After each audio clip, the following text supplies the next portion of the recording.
Vamos então começar o sétimo capítulo. É a sexta lei, é o sétimo capítulo. Lei de sociedade. Necessidade da vida social. Nós estamos na questão 766. A vida social faz parte da natureza? Certamente. Deus fez o homem para viver em sociedade. Deus não deu inutilmente ao homem a fala e todas as outras faculdades necessárias à vida de relação social.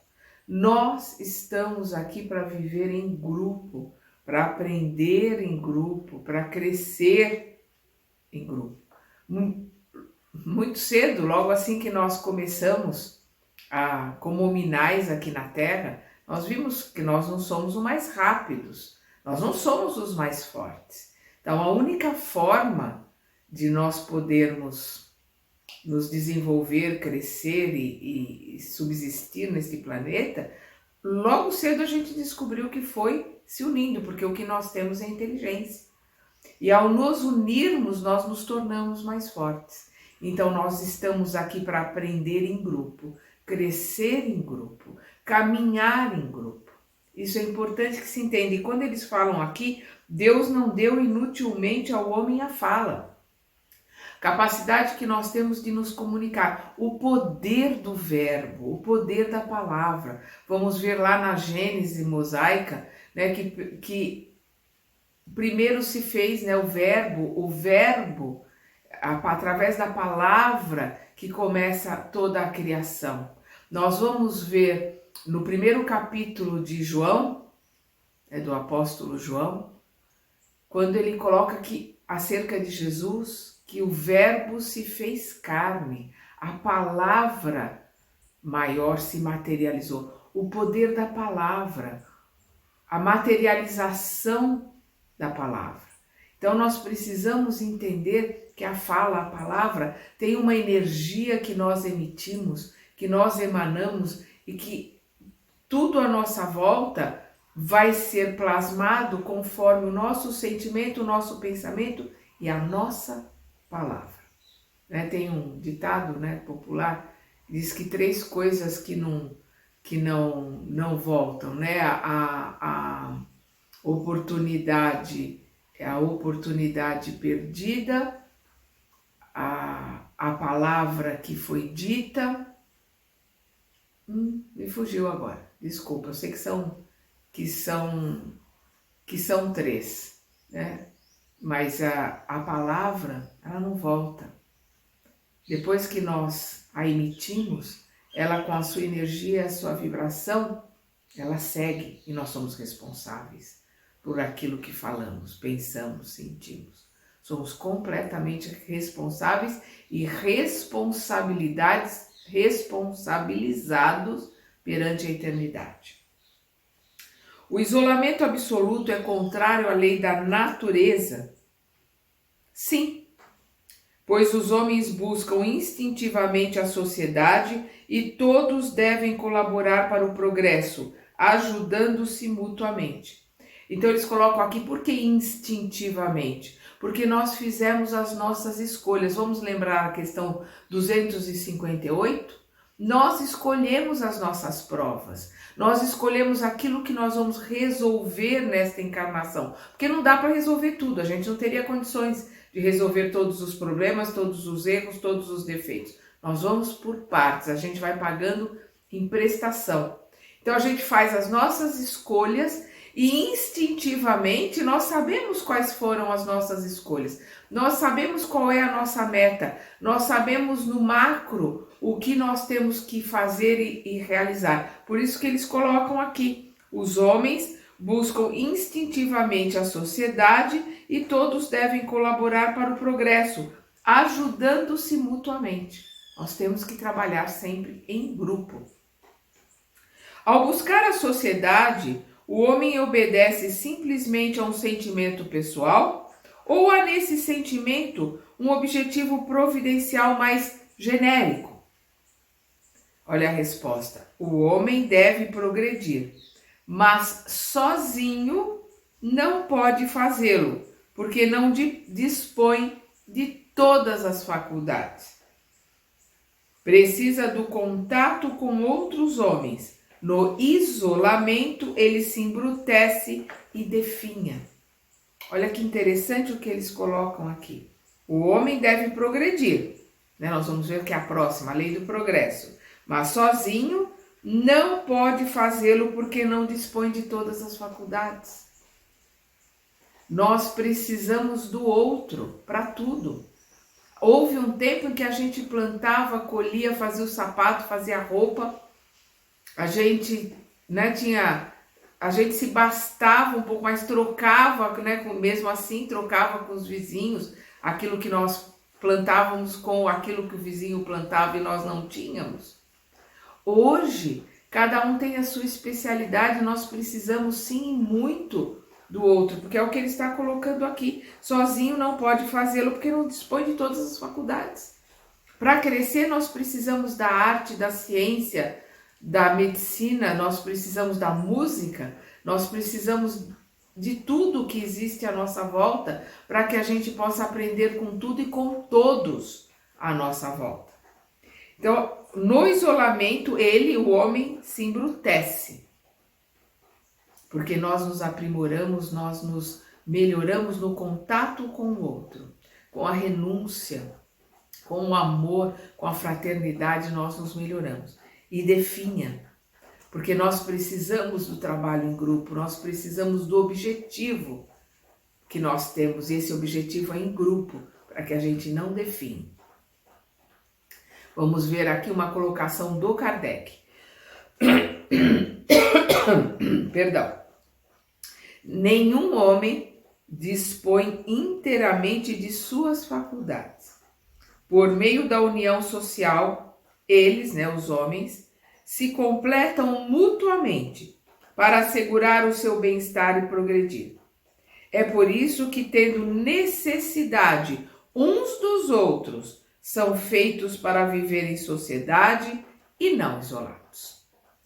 Nós fomos feitos para vivermos em sociedade e para aprendermos e ensinarmos.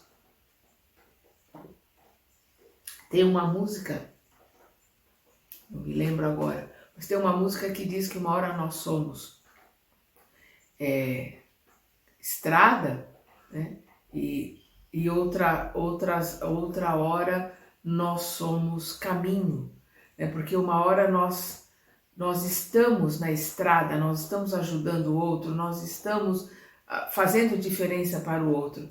E outra hora nós somos o caminhante, nós estamos no caminho, nós estamos aprendendo, nós estamos recebendo os ensinamentos do outro. Então, esse caminhar é uma via de mão dupla. Nós somos professor e aluno.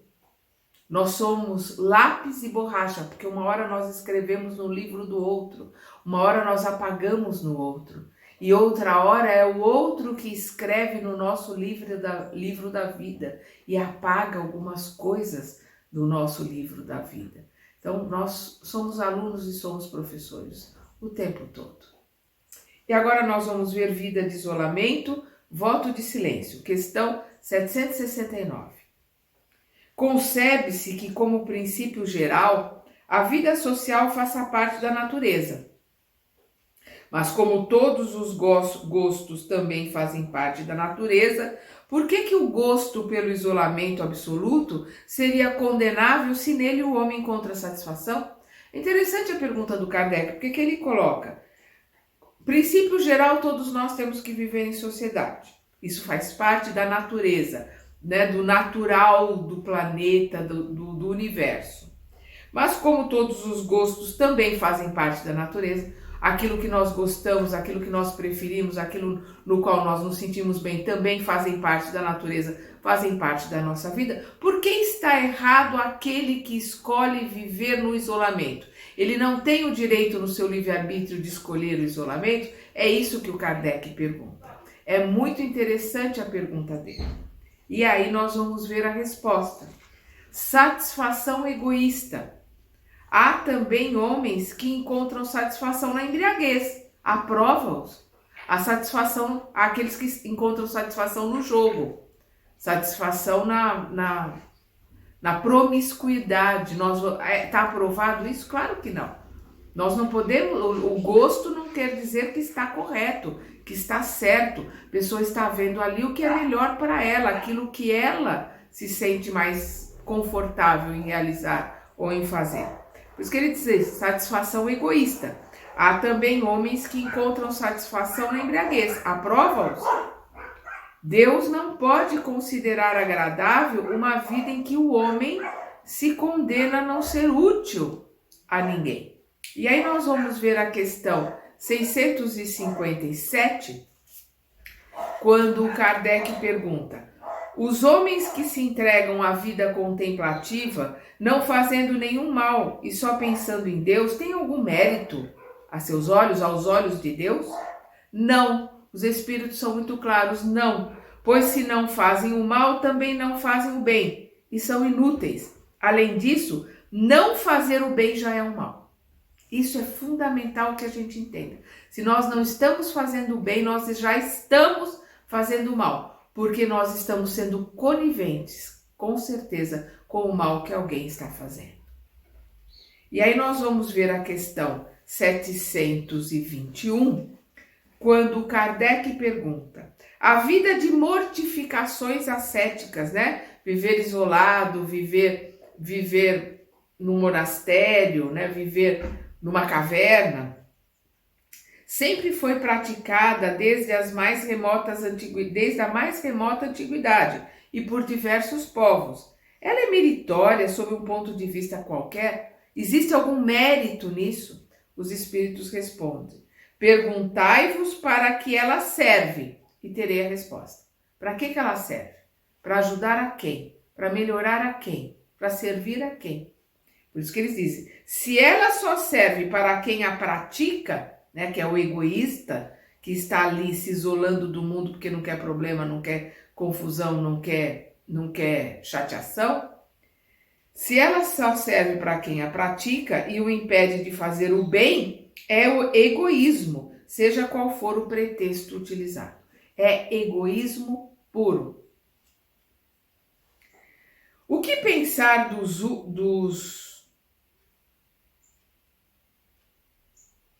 Vamos terminar aqui. Há também Deus não pode considerar agradável uma vida em que o homem se condena a não ser útil a ninguém. Nós estamos aqui para servir. Nós estamos aqui para sermos úteis.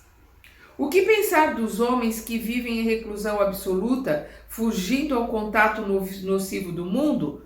Duplo egoísmo. Nós já vimos aqui, né, na questão 721. Na mesma pergunta, o Kardec continua: mas se esse retiro tem por objetivo uma expiação, impondo-se uma penosa privação, não é meritório? Fazer um bem maior do que o mal que se tenha feito é a melhor expiação. Fazer um bem maior do que o mal que se tenha feito é a melhor expiação. Ou seja, ressarcir aquele a quem nós fizemos mal.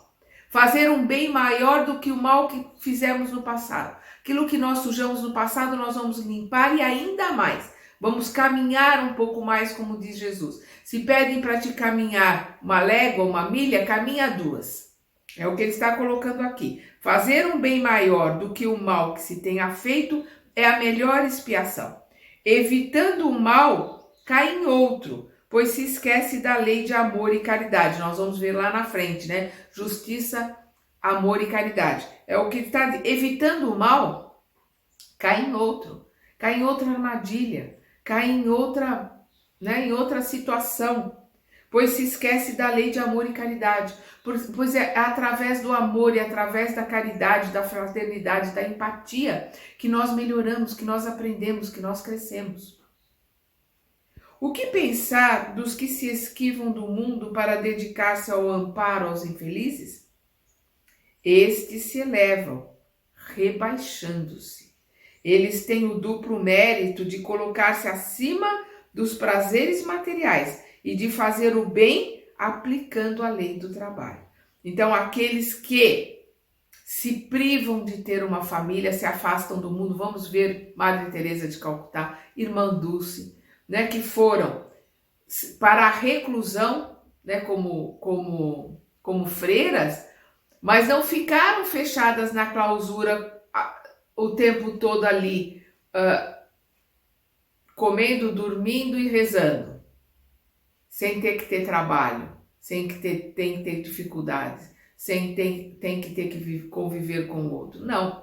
As duas, embora tenham escolhido uma vida de reclusão, escolheram a vida de reclusão para servir a Deus, para servir ao Mestre Jesus. E aí sim, existe um mérito muito grande em deixar de ter a sua família, em deixar de ter os prazeres do mundo para construir hospitais, trabalhar com leprosos, trabalhar com os doentes, cuidar das crianças abandonadas. Então, o mérito aí, fantástico, né? São dois espíritos maravilhosos. E outros, né, que fizeram também a mesma coisa. O que pensar dos que se esquivam do mundo para dedicar-se aos amparos aos infelizes? Desculpa, né? Mas tô lendo de novo. Estes se elevam rebaixando-se. Eles têm o duplo mérito de colocar-se acima dos prazeres materiais e de fazer o bem aplicando a lei do trabalho. Na mesma pergunta, o Kardec continua. E aqueles que procuram no retiro a tranquilidade exigida por certos tipos de trabalhos? Não se trata do retiro absoluto. Não se trata do retiro absoluto do egoísta. Eles não se isolam da sociedade, uma vez que trabalham para ela. Não é egoísmo. Eles estão isolados para servir, estão isolados para trabalhar pela sociedade. É o que ele coloca aqui. Não se trata do retiro absoluto do egoísta. Não é só pensando nele e não é só se esquivando e não querendo ter desgosto ou ter incomodação. Eles não se isolam da sociedade, uma vez que trabalham para ela. O que pensar do voto de silêncio prescrito por algumas seitas desde a mais remota antiguidade? Perguntai-vos antes, se a palavra faz parte da natureza e por que Deus a concedeu. Como nós vimos aqui na 766. A palavra, o verbo, faz parte da nossa cocriação menor, é cocriação menor, mas é cocriação. Nós emitimos energia, nós materializamos as coisas que nós falamos, que nós pronunciamos através da palavra. O poder do verbo, o poder da palavra, é o que ele coloca aqui. Perguntai-vos antes se a palavra faz parte da natureza e por que Deus a concedeu. Ele a concedeu para que a gente possa se acertar com o outro, né? Como Jesus coloca, se acerte com o seu inimigo enquanto ele caminha com você. Nós usamos a palavra para pedir perdão, nós usamos a palavra para acalentar, para acarinhar, para ninar. Nós usamos a palavra para elevar a moral, para fazer com que alguém que não esteja se sentindo bem se sinta melhor, se sinta amado. Nós usamos a palavra, infelizmente, para destruir, para arruinar, para matar a esperança no outro ou a alegria do outro. Nós usamos a palavra para o bem ou para o mal, como tudo, a dualidade deste planeta. Mas a palavra foi concedida por Deus a nós para que nós possamos fazer o melhor uso dela. Deus condena o abuso e não o uso das faculdades que outorgou. No entanto, o silêncio é útil, afinal, no silêncio tu te recolhes. O silêncio é útil para a meditação, o silêncio é útil para a oração. É melhor se calar do que soltar uma má palavra, um mau conselho, uma chacota, uma diminuição do outro, um espeto, que às vezes a nossa palavra pode espetar como uma flecha, como uma faca, pode ferir mais do que uma flecha envenenada, porque às vezes uma flecha envenenada você vai e cura, você bota o antídoto ali, em pouco tempo forma cicatriz, a pessoa nem lembra mais que foi flechada. O ferimento da palavra, às vezes a pessoa carrega aquele ferimento aberto a vida inteira. Às vezes para outras vidas ele leva aquela ferida da palavra que machucou tanto. É uma espada. Como pode ser um bálsamo curativo. Mas o silêncio nos ajuda a cometer menos erros. O silêncio nos ajuda a nos preparar para a oração e para nos encontrarmos com a espiritualidade superior. Aquele Deus, vou repetir, Deus condena o abuso e não o uso das faculdades que outorgou. No entanto, o silêncio é útil. Afinal, no silêncio tu te recolhes. Teu espírito se torna mais livre e pode entrar em comunicação conosco, que são os espíritos falando aqui, né? O espírito da verdade é uma egrégora de espíritos falando em nome de Jesus. Então é o espírito da verdade que está colocando aqui. Quando nós estamos em silêncio, nós temos a possibilidade de entrarmos em contato com os espíritos superiores. O voto de silêncio, no entanto, é uma tolice. Se calar simplesmente por se calar, sem proveito, sem ser por um motivo, não tem sentido. Não há dúvida de que os que veem essas privações voluntárias como atos virtuosos têm boa intenção. Porém, eles se enganam, pois não compreendem suficientemente as verdadeiras leis de Deus. O esplendor de tudo aquilo que Deus nos concede. Capacidade de ouvir, de ver, de sentir, de falar, de andar, de pensar, de mudar para melhor ou para pior, mas Deus nos concede todas essas colocações para que a gente mude para melhor tudo que está à nossa volta. Vamos ver aqui uma colocação do Kardec. O voto de silêncio absoluto, assim como o voto de isolamento, priva o homem das relações sociais, que lhe podem facultar ocasiões de fazer o bem e de cumprir a lei do progresso. Agora nós vamos para os laços familiares. Vamos para a questão 773. Por que, no mundo animal, pais e filhos não mais se reconhecem quando estes últimos, os filhos, não têm mais necessidades de cuidados? Ele está perguntando no mundo animal. Os animais vivem a vida material e não a vida moral. E sempre quando os espíritos estão falando de moral, é a moral superior, é a moral de Deus, não é essa moral tacanha, rasa, superficial que existe aqui entre nós. Então, os animais vivem a vida material e não a vida moral. O afeto da mãe por seus filhotes tem por princípio o instinto de conservação dos seres a quem ela deu à luz. Quando eles podem cuidar de si mesma, sua tarefa está cumprida e a natureza nada mais lhe pede. É por isso que ela os abandona para ocupar-se de outros que chegam. É o instinto de conservação que já é desenvolvido no animal. Nós trazemos todo o aprendizado do mineral, do vegetal e do animal, e como hominais, nós temos o princípio espiritual aflorado em nós. Nós temos ali completa a imagem e semelhança dos espíritos superiores que nos criaram amando de Deus, como prepostos de Deus. E nós temos que caminharmos para chegarmos até onde esses espíritos estão. Nós temos que chegar a ser anjos, espíritos puros, espíritos crísticos e continuarmos por aí afora. Nós não podemos nos comparar com os animais porque nós já passamos dessa fase. Foi uma fase de aprendizado que nós já deixamos para trás. Página virada no livro do aprendizado da vida. Há pessoas que deduzem do abandono dos filhotes dos animais por seus pais que, no caso do homem, os laços familiares são apenas o resultado de costumes sociais e não uma lei da natureza. O que devemos pensar disso? Tem mesmo várias teorias, inclusive tem um livro que foi best-seller, que foi um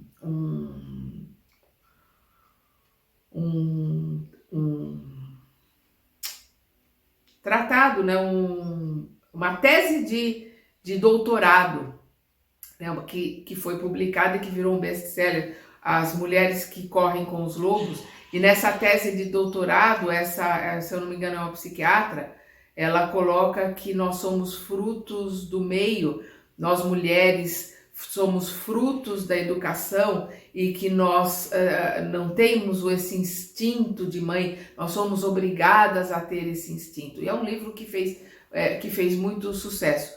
É o que ele está colocando aqui. Os laços familiares são apenas o resultado de costumes sociais. Neste livro é colocada essa tese, tem muitas outras teses de que os laços familiares, o carinho da mãe para com o filho e toda a estrutura familiar é um costume social e não uma lei da natureza.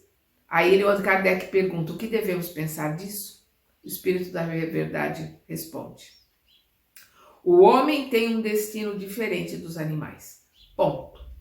Nós já passamos pela fase de animal. O homem tem um destino diferente dos animais. Ponto. Por que então sempre quer comparar-se a eles? Ou seja, tá querendo sempre voltar para trás, está querendo sempre olhar para trás por onde já passou, já aprendeu, já cresceu? No homem há algo além das necessidades físicas, há a necessidade de progresso. A necessidade de elevação, essa necessidade de caminhar com as nossas próprias pernas para nós chegarmos, né, pela nossa vontade, pelo nosso livre-arbítrio, nós chegarmos de volta na casa do Pai com o nosso melhoramento, pela nossa vontade, pelo nosso esforço. Os laços familiares estreitam os laços sociais.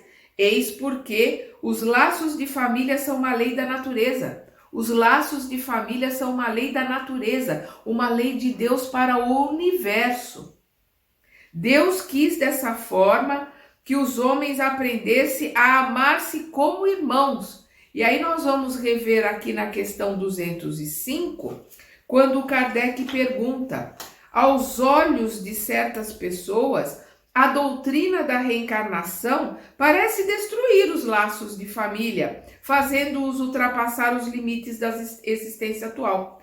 O Espírito da Verdade, nessa egrégora dos espíritos que trabalham para Jesus, respondem, ela os amplia, mas não os destrói. Ela os amplia porque cada vez mais a nossa família espiritual aumenta.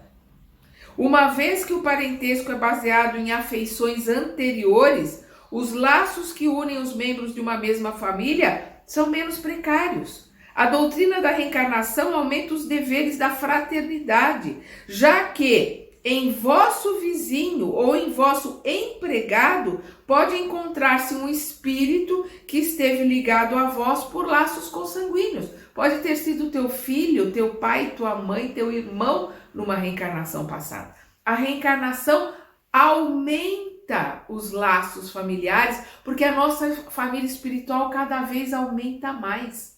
Porque nós estamos aqui para aprender a amar incondicionalmente. Estamos aqui justamente para isso, para crescer os nossos laços, para crescer a nossa família espiritual, até que a gente possa olhar para o planeta Terra como todos no planeta sendo nossos irmãos. Até que a gente possa olhar para o universo, todos os outros orbes, todos os outros planetas e colocarmos, neles existem meus irmãos. Somos todos irmãos, porque somos todos filhos de Deus no universo. Para a sociedade, qual seria o resultado do afrouxamento dos laços de família? Ele responde curto e grosso, o Espírito da Verdade. Uma recrudescência do egoísmo, um aumento do egoísmo. E nós vamos ver mais para frente, na questão 913, que o Kardec pergunta qual é o maior mal que existe aqui no planeta que a gente precisa se desvencilhar, é o egoísmo. Porque o egoísmo é o pai e a mãe de todos os outros, da vaidade, do orgulho, da prepotência, todos os outros vícios, todos os outros males que nos seguram aqui no planeta derivam do egoísmo. Por isso que ele coloca uma recrudescência, um aumento do egoísmo. Quanto mais nós mexermos com a família, quanto mais a família for se dissociando, mais nós teremos o aumento do egoísmo na Terra.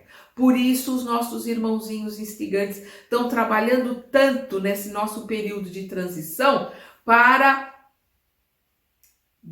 bagunçar a família. E quando eu falo de família, é a reunião daqueles que se amam. A família pode ser num grupo que está numa igreja, num grupo que está num centro espírita, num grupo que está num orfanato. A família pode ser a família que a gente está acostumado, que a gente conhece, um pai, uma mãe, os filhos, com os avós e com os agregados. Pode ser um homem e uma mulher. Pode ser duas mulheres e a sua família. Pode ser dois homens e a sua família.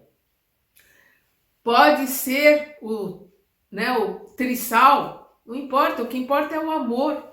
Aqueles que se reúnem, né? Para quem não sabe, existe o casal e o trisal, casamentos que estão sendo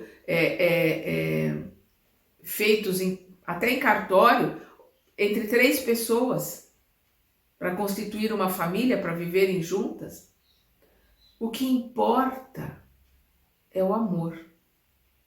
E nós vamos ver na Gênese de Kardec, quando os espíritos colocam, quanto mais monogâmico é o homem no sentido de humanidade, mais ele está crescendo. Então nós estamos aqui para compartilharmos a vida com um companheiro ou uma companheira, a nossa escolha, seja hétero, seja homo, não faz diferença. O que faz diferença é o amor para constituir uma família. Mas quanto mais nós conseguirmos dividir a nossa vida com alguém para formarmos uma família, e quanto mais nós conseguirmos amar o máximo de pessoas incondicionalmente, aumentando assim a nossa família, mais próximo nós estamos de Deus. Nós estamos cada vez mais próximos de Deus quando nós aprendemos a amar incondicionalmente. E amar incondicionalmente aos nossos filhos, netos, irmãos, pai e mãe é obrigação, é dever. Quando nós falamos de amor incondicional, nós estamos falando de conseguir amar incondicionalmente, conseguir amar ao outro, ao próximo, como a nós mesmos. Nós estamos na fase 2, nós estamos num planeta de provas e expiações. Nós somos infantis, somos crianças aprendendo a amar. Nós somos tão crianças, tão infantis, nós estamos tão no começo do nosso processo de aprender a amar, que ainda a gente não consegue amar aos filhos, ao companheiro ou à companheira incondicionalmente. O nosso amor ainda é posse. Eu amo você enquanto você me fizer feliz, ou enquanto você fazer o que eu fizer, ou enquanto você fizer, o que eu quero. Eu amo você enquanto você me obedecer. Enquanto você fizer o que eu quero, seguir as minhas normas, porque eu sou o dono da verdade e você tem que aceitar a minha verdade. É assim que a maioria dos pais tratam os filhos. Isso não é amor, isso é posse, é domínio, é poder. Nós estamos ainda caminhando para aprender a amar incondicionalmente o companheiro, a companheira, o filho, o irmão, o neto, o sobrinho, a nora, o genro, os agregados de uma forma geral. A hora que nós conseguirmos aprendermos a amar incondicionalmente a família consanguínea, a família mais próxima, aí nós vamos estar nos preparando para amarmos ao próximo como a nós mesmos. Para mais lá na frente, muito lá na frente, nós podermos atender ao pedido de Jesus. Amarmos-nos uns aos outros como Ele nos amou, porque aí é o amor maior, é o amor da renúncia, é o amor do sacrifício. A gente não tem nem ideia, falo por mim, espero que com vocês seja diferente. Eu não tenho nem ideia do que seja esse amor imenso. Então, no nosso próximo estudo, nós vamos começar o capítulo 8, que é a lei do progresso. Até lá!